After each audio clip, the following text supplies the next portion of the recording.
Good morning. Welcome to Cal eNavigation underway for 2014 North America version. I'm Dakota, and I'm your conference chair. A couple of housekeeping items to clear up before we get into the main presentations. As far as emergency procedures, this is Cal prone to earthquakes, so hopefully we won't have one. But if we did have any kind of emergency in the auditorium, the exits are to the back, which is in the lobby that you came in. And of course, the bathrooms are back there also. Or any of these doors off to the side. So please, if there isn't some kind of emergency, exit in a forthright manner, but you can panic once you get outside the building.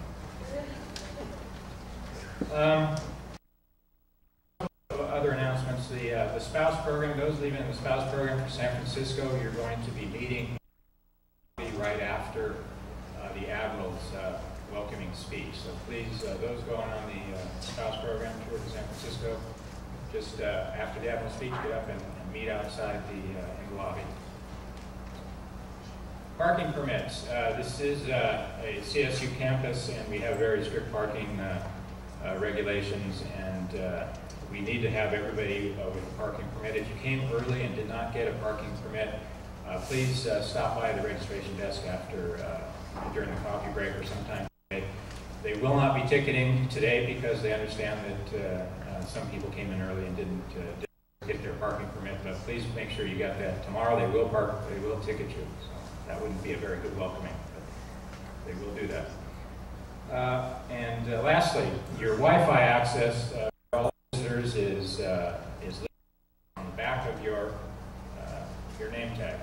So if you want to access the internet, access through the username and password listed on the back of your name tag.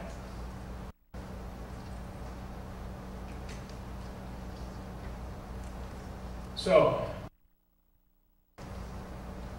we're here to take a hard look at the future of navigation and examine proposals for the implementation of eNavigation, not only here in North America, but throughout the entire world. I will not attempt to elaborate for you in this short introduction what eNavigation is. Dr. Lee Alexander, our first speaker after the Admiral's welcoming speech, has been tasked with that duty, and I don't want to steal his thunder. In a more general sense, however, it has recently come to light that eNavigation means different things to different people. Some are quite comfortable with its implications, and others are decidedly not. Let me give an example of what I mean. This contraption you see on my head, I don't wear all the time. Know what it is. This is called a Google Glass. It is latest technology. It is defined by Wikipedia as a computer with an optical head-mounted display. And it looks sort of goofy, maybe, but what I'm doing is going to talk to it. Okay, Glass. You have to take a picture. Key, so you don't have to come through those doors. I think he's coming in over there. Right. It's just taking a picture of everybody in the audience. And now I could upload that to the internet, put it out there on the web.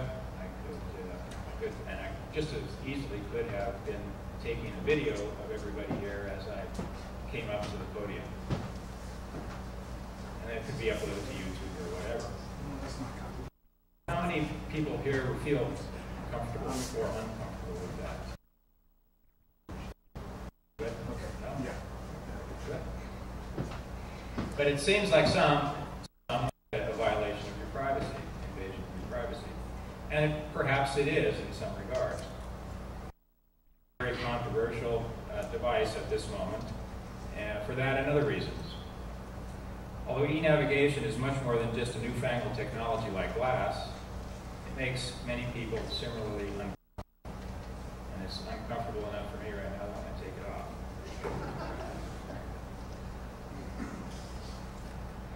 The purpose of this conference, as I see it, is twofold. One, Introduce, discuss, and debate many of the facets of the eNavigation concept for many of you that are unfamiliar with it, and hopefully this will be a learning experience. 2, provide useful recommendations on how to proceed or not with eNavigation development and implementation through a conference communique and final report. Although our venue today is an academic institution, I sincerely hope that this will not be purely an academic exercise.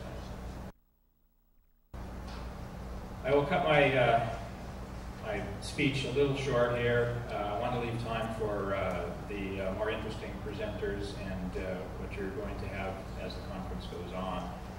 But now, I would like to introduce the President of Cal Maritime, Admiral Thomas Cropper, who will formally open the conference with a few welcoming remarks.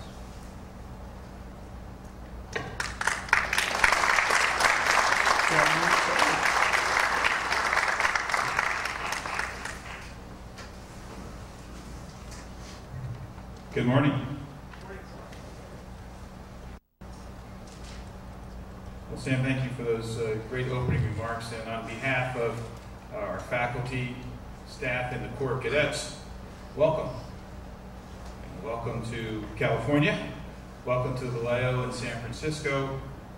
And welcome to California State University's Maritime Academy.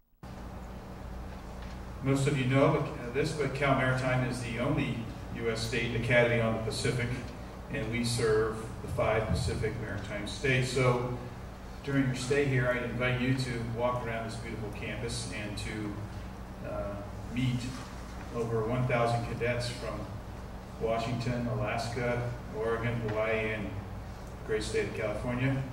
You also have a chance to stop by our bookstores if you really want to walk away with something Cal Maritime. But I also would like to offer a special thank you to the global mariners and maritime professionals who, in many cases, made a long and arduous journey to join their colleagues in what I think is a very important mission. I do want to apologize, however, up front if the local climate has you out of your comfort zone. We have no snow, no ice, no blizzards to offer. Perhaps a few clouds punctuated by fine wine in a cosmopolitan destination city.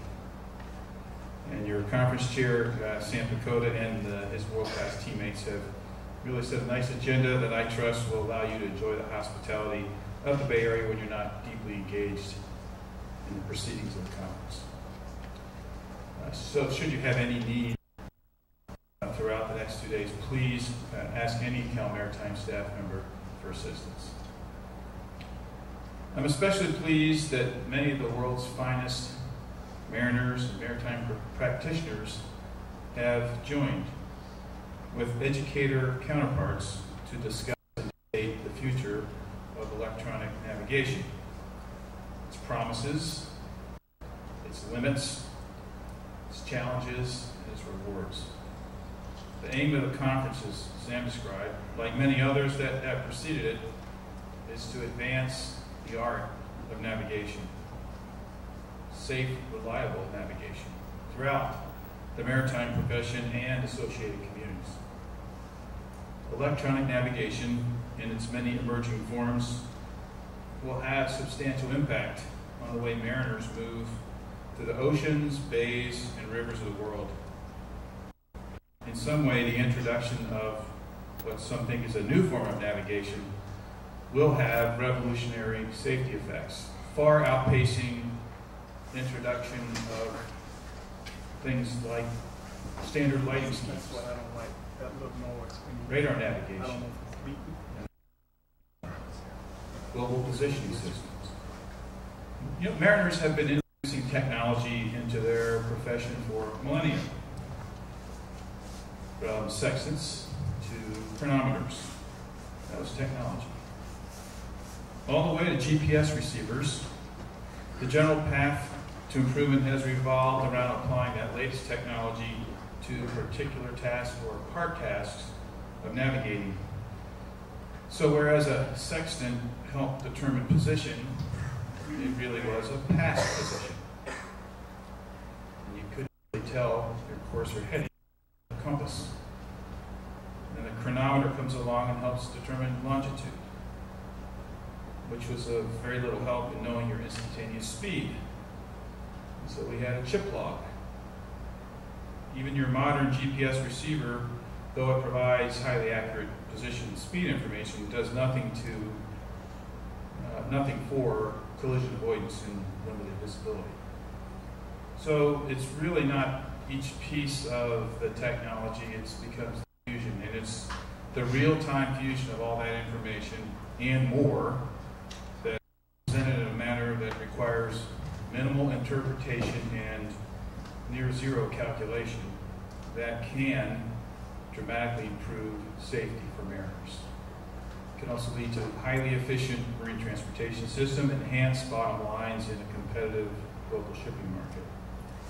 But there are a few barriers to entry, and among them is an issue that confronts you, and whether you're in industry, government, or education. And that issue is a technology gap between corporate, government, and education leaders and the people we call millennials, who will operate our vessels in the 21st century. You know, millennials have grown up. You're going to get a chance to meet 1,000 of them. They're here on our campus. They've grown up with computers and internet in their homes, and that's shaped the way that they learn to communicate. Everything is at their fingertips, and they've grown accustomed to finding information in a matter of seconds. So the advent of smartphones and tablets has just facilitated that instant gratification. And, oh, by the way, library terms, decimal system, and microfiche are really Greek to the millennials. Maritime information and communications technology systems are becoming increasingly complex. Cisco offers that in 2013 there were 50 billion things attached to the internet. Within 15 years, they posit we will have an internet of everything, with practically every device connected to the internet. The millennials have grown up in a digital age which has shaped relationships, with texting and social networking forming a way they communicate with others. They've also grown up in an entertaining or interesting age of entertainment. More and more books are invisible and digital and sit on a virtual bookshelf. So we can start to see that part of that technology gap may very well be those of us with praying temples. Today's generation of new college freshmen who will be operating our ships and systems are more than ready to apply the technology.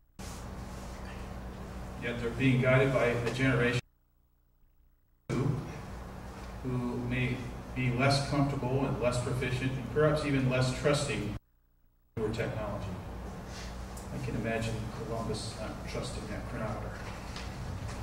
So, leaders move forward, I ask we pay particular attention to technology that will enable and not stifle the next generation of mariners. Imagine being asked today to use a slide rule instead of a handheld calculator to solve a problem. We don't want that level of frustration in our future. And it will take serious and significant engagement with them to ensure that we are building adaptable and resilient models, systems of systems. Corresponding regulations and procedures that will move beyond what might have been a full-bore industrial age command and control mindset and begin incorporating new operating principles in a complex information age. I'm not suggesting that we abandon the millennia experience that has brought many of the cardinal rules of maritime navigation. I am suggesting as we try to adapt to this new fusion of the many elements of information that we closely examine our assumptions, technology gaps, future models, and operating rules for navigation and maritime professionalism. There's great opportunity in fielding of electronic navigation systems, and the appetite for the fusion of data and critical information, as Sam showed, at eyeball will only accelerate, as will our reliance, by the way, upon the data and communications networks, mobile, fixed, or overhead. So it's become increasingly dependent upon these information and data systems. And as the sextants and slide rules inevitably disappear, we'll need to be assured that our data, communications, and display systems and the systems that are secure.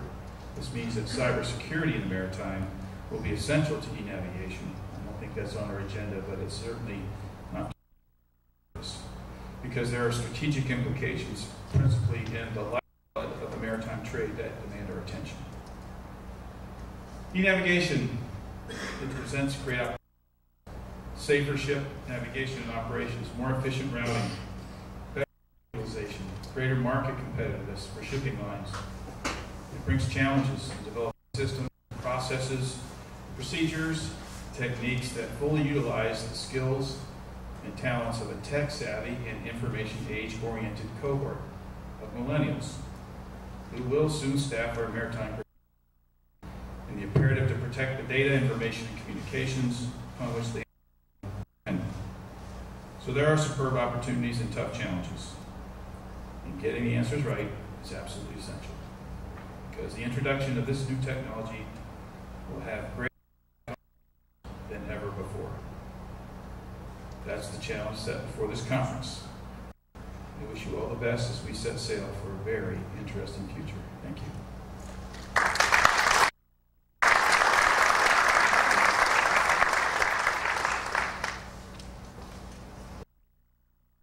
Here, while the spouses leave for their spouse program. Okay, I'm gonna leave and go set up over there, okay? I'll be back here at 10, bring a copy of this. Have a good time. I wish I was going to have a shot today.